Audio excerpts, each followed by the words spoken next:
할렐루야. 사랑하는 성도님들, 오늘도 하나님께서 좋은 날 허락하셨습니다. 우리 함께 말씀으로 승리하는 삶 사시기를 주님의 이름으로 축원합니다.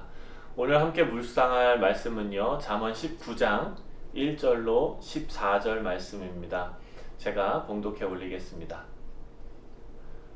가난하지만 진실하게 사는 사람이 입술이 거짓되고 미련한 사람보다 낫다. 지식 없는 열심은 좋지 못하고 성급한 사람은 잘못이 많다. 사람은 자기가 미련해서 앞길을 망치고서도 마음으로는 하나님을 원망한다. 부유하면 새로운 친구가 계속 늘어나지만 가난하면 있던 친구도 떠나고 만다. 거짓 증인은 벌을 면치 못할 것이며 거짓을 토하는 자도 무사하지 못할 것이다. 너그러운 사람에게 은혜를 구하는 자가 많고 선물을 주기 좋아하는 자에게 사람마다 친구가 되고 싶어 한다. 사람이 가난하면 형제들에게도 업신여김을 받는데 어찌 그 친구들이 그를 멀리하지 않겠는가? 아무리 가까이 해보려고 해도 그들을 만나기가 어려울 것이다. 지혜를 얻는 사람이 자기 영혼을 사랑하고 통찰력을 가진 사람이 성공할 것이다. 거짓 증인은 벌을 면치 못할 것이며 거짓말쟁이는 망하고 말 것이다. 미련한 자가 사치하는 것이 마땅치 않으며 종이 귀족을 다스리는 것도 마땅치 못하다. 분노를 참는 것이 사람의 슬기이며 남의 허물을 덮어주는 것이 자기의 영광이다. 왕의 분노는 사자의 부르짖음 같고 왕의 은혜는 풀밭의 이슬 같다. 미련한 아들은 그 아버지의 파멸이며 잔소리 심한 아내는 쉴 사이 없이 떨어지는 물방울과 같다. 아멘. 네, 우리 사랑하는 성도님들, 요즘 계속해서 우리 잠언의 말씀으로 하나님께서 저와 여러분에게 도전하고 계십니다. 너무 큰 일을 하려고 계획만 하다가 아무것도 못하는 게 아니라요, 오늘 하루 하나님께서 깨닫게 해주시는 작은 일이 있다면 바로 실천하는 삶을 사시기를 주님의 이름으로 다시 한번 축원합니다. 네, 아마도 잠언에서 권면하는 사람을 살리는 말, 칭찬하는 말, 인정하는 말, 따뜻한 마음의 표현, 봉사, 네, 마음을 담은 선물, 이런 것들이 너무나 어색하신 분들도 아마 많이 계실 것입니다. 그래서 부부 사이에 눈치 보면서 대치 중인 가정이 없기를 바랍니다. 남편이 왜 아내가 나한테 먼저 안 하지? 또 아내가 왜 남편이 나한테 사랑한다는 말을 먼저 안 하지? 이렇게 대치 중이면은요, 진전이 없습니다. 내가 먼저 해야 합니다.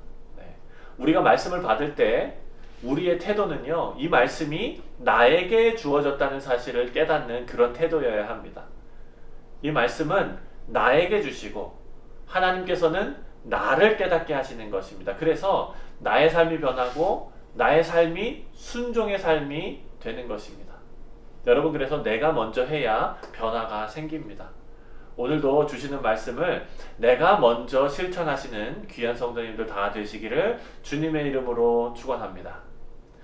네, 오늘 주시는 말씀은요, 슬기로운 경제생활 그리고 재물에 대한 바른 이해를 우리에게 가르쳐주고 있습니다. 먼저 오늘 본문 말씀을 훑어 내려가고요, 그리고 조금 더 깊이 들어가 보도록 하겠습니다. 1절 말씀을 보니까요, 가난하더라도 성실하라고 권면하고 있습니다. 요즘 뉴스를 보면 영끌이라는 단어를 많이 씁니다. 영혼까지 끌어모은다는 표현입니다. 참 표현이 진짜 공감도 가고, 네, 참 세지요. 영끌해서 집을 사고 영끌해서 돈을 모읍니다. 어떻게 해서든지 재물을 쌓아두려는 그런 마음이죠. 네. 여러분, 돈이 있어야 인정을 받는 그런 세상에서 우리가 살고 있기 때문에 그렇습니다. 그래서 돈을 영끌해서 모으는 것이 무조건 잘못된 것인가? 여러분, 성경은 그렇게 가르치지 않습니다. 돈을 모으는 것이 무조건 잘못된 것은 아닙니다. 우리는요, 열심히 그리고 성실하게 일하면서 재물을 모아야 합니다. 하지만 재물을 모으는 것이 우리의 인생의 목표가 되어서는 안 됩니다. 우리 인생을 하나님의 인도하심으로 성실하게 살아내는 것이 그것이 바로 우리의 목표입니다. 그래서 여러분, 과정이 중요한 것입니다. 영혼까지 끌어모아서 재물을 모으는 이 세상의 모습처럼 우리도 수단과 방법을 가리지 않고 심지어는 남에게 해를 끼치면서까지 돈을 모으는 것은요, 그것은 우리의 길이 아닙니다. 성경은 돈을 다스리라고 말씀합니다. 돈이 우리를 다스리게 하면 안 됩니다. 돈을 다스리는 방법은요, 계획성 있는 소비를 하는 것입니다. 계획을 가지고 경제활동을 하는 것입니다. 우리의 신앙과 그리고 성경적인 가치관에 맞는 수입과 지출을 계획하고 그리고 그것에 맞게 돈을 사용하는 것입니다. 왜냐하면 돈은요, 저와 여러분에게 단지 도구이기 때문입니다. 돈이 목적이 되는 순간 우리의 계획이 무너집니다. 계획성 없이 쓰고요, 쓰고 싶은 대로 쓰고요, 그러다가 모자라면은 또 수단과 방법을 가리지 않고 영끌해서 돈을 모으고 또 씁니다. 여러분, 이런 인생은 돈에 끌려다니는 인생입니다. 이런 인생은 하나님께서 원하는 인생이 아닙니다. 그리스도인의 품격에도 맞지 않습니다. 재물을 다스리는 지혜가 있어서요, 그리스도인의 자존감을 지키며 성실하게 삶을 사시는 저와 여러분 다 되시기를 주님의 이름으로 축원합니다. 2절과 3절 말씀에는요, 분별력 없이 인생을 살면서 자기가 원하는 대로 충동적으로 인생을 살다가 잘못된 길로 빠지는 인생에 대해서 경고하고 있습니다. 이런 사람들은요, 자기가 계획 없이 살다가 자기 자신의 삶이 망가지고도 자기를 돌아보지 못하고 하나님을 원망한다고 합니다. 이 인생이 왜 이 모양 이 꼴이지? 우리는 우리 자신을 돌아보는, 그리고 또 그런 인생을 돌아보는 지혜가 우리에게 있어야겠습니다. 4절에서부터 9절은요, 무엇이 중요한지 모르는 그런 지혜 없는 인생을 설명하고 있습니다. 사람들은요, 자신에게 이익이 되는 관계만 맺고 싶어 합니다. 그래서 자신의 눈앞에 이익만을 쫓아서 권력과 돈을 향해 달려갑니다. 하지만 지혜와 명철을 추구하는 것이 인생에 진정한 유익을 준다는 사실을 오늘 본문 말씀이 알려주고 있습니다. 10절에서 12절에는요, 부와 권력을 따라서 사는 사람들, 돈과 권력만을 따라서 사는 사람은 본인만 잘못된 길로 가는 것이 아니라 그가 속한 공동체도 심각한 위기에 빠뜨릴 수 있다고 경고하고 있습니다. 우리는요, 우리가 원하든지 원하지 않든지 서로 관계를 맺고 살아갑니다. 그래서 좋은 신앙의 공동체를 갖는 것이 우리에게는 정말 큰 복입니다. 하지만 우리에게는 이 공동체를 잘 유지하고 지켜내야 할 의무와 책임이 우리 가운데 있습니다. 만약에 내가 신앙에서 벗어나서 잘못된 가치관을 가지고 내 삶을 산다면 나뿐만 아니라 내가 속한 공동체도요, 고통을 당할 수 있습니다. 오늘 본문 말씀이 그것을 저와 여러분에게 경고하고 있는 것입니다. 13절과 14절 말씀을 보면은요, 하나님께서 우리에게 주신 가장 소중한 공동체인 우리 가정, 하나님의 지혜가 없으면 이 가정도 어려움에 처할 수밖에 없음을 알려줍니다.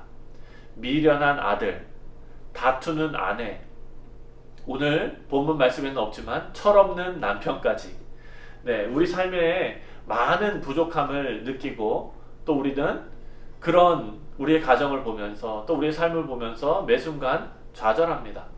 하지만 여러분, 하나님의 말씀이 우리를 살립니다. 지혜의 말씀이신 성령님께서 매일 아침 우리에게 새로운 깨달음을 주시고 또 그 깨달음에 감사하면서 우리가 작은 일에 순종할 때 우리 가정에 작은 변화가 일어나고 또 작은 감동이 생기고 또 작은 사랑이 싹트게 될 줄 믿습니다. 그래서 여러분, 그런 하루하루가 모여서 여호와를 경외하는 그런 신실한 가정이 될 줄 믿습니다. 그렇다면 여러분, 마지막으로 8절 말씀을 오늘 좀 깊이 살펴보기를 원합니다. 8절 말씀을 보니까요, 지혜를 얻는 사람이 자기 영혼을 사랑하고 통찰력을 가진 사람이 성공할 것이다 라고 말합니다. 여기에 나오는 지혜라는 단어는요, 지금까지 우리가 공부했던 지혜라는 단어와는 조금 다른 단어가 사용되었습니다. 호크마라는 단어가 아니라 레브라는 단어가 사용되었는데요. 이거는 뭐 지혜라는 단어와 동의어로 사용되고 있기 때문에 같은 의미입니다. 하지만 레브라는 단어에는 마음이라는 뜻이 있습니다. 이 마음이라는 뜻 있다는 것을 좀 기억해 두시고요. 그리고 영혼을 사랑한다 라고 말합니다. 여기에 나오는 단어 영혼이라는 단어는요, 사실 히브리어에서 영혼, soul이라는 그 단어를 히브리어에서는 그 말에 적합한 단어가 없습니다. 그래서 이 영혼이라고 번역한 이 soul이라고 번역한 이 단어는요, 생명이라는 단어입니다. 그리고 그것을 문자 그대로 직역한다면 목구멍이라는 뜻이에요. 식도, 목구멍이라는 뜻입니다. 네, 이 단어인데 우리가 식도를 통해서 물을 마시고 음식을 섭취해야 생명을 유지할 수 있는 것처럼 영혼을 사랑한다는 말은요, 우리의 생명을 사랑한다는 의미입니다. 그래서 지혜를 얻는 사람이 자기 영혼을 사랑한다는 말은요, 지혜를 얻는 사람이 자기 생명을 사랑한다는 말로 우리가 이해할 수 있는 것입니다. 이렇게 생각하면 지혜는, 그러니까 지금도 그냥 괜찮은데, 지금 나의 삶이 그냥 괜찮은데, 그래도 조금 더 나은 삶을 위해서 가지면은 좋은 것. 뭐 없어도 그냥 뭐 사는데 크게 지장이 없는데, 그런 뭐 어느 정도 그냥 옵션으로의 어떤 그런 의미, 그런 지혜가 아닙니다. 여러분, 지혜를 얻는 거는요, 우리의 생명을 위하는 일입니다. 아주 중요한 일입니다. 우리는 우리의 건강을 위해서 여러분 운동도 하죠. 탄수화물도 줄이죠. 물 많이 마시죠. 비타민도 챙겨 먹습니다. 건강한 식단을 유지하려고 애씁니다. 네, 요즘 젊은이들 자기 몸 관리 정말 철저하게 해요. 네, 운동도 참 열심히 하죠. 그렇다면 여러분의 영혼을 위해서 무엇을 하고 계십니까? 정말 무엇보다도 소중한 여러분의 영혼, 즉 생명을 위해서 여러분 무엇을 먹고 계신가요? 아까 지혜라는 단어가 그 다른 잠언에 나오는 그런 지혜라는 단어와 달리 레브라는 단어를 사용했다고 얘기했습니다. 그리고 그 단어는 마음이라는 의미를 갖고 있다고 말씀드렸습니다. 여러분, 지혜는요, 하나님께서 가르치신 것을 깨닫는 것입니다. 이것을 마음으로 표현하는 데는 의미가 좀 있습니다.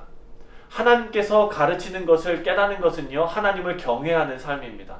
그런데 하나님을 경외하는 삶을 살기 위해 순종하려는 우리의 의지는 바로 어디서 나오느냐? 바로 우리의 마음에서 나오기 때문입니다.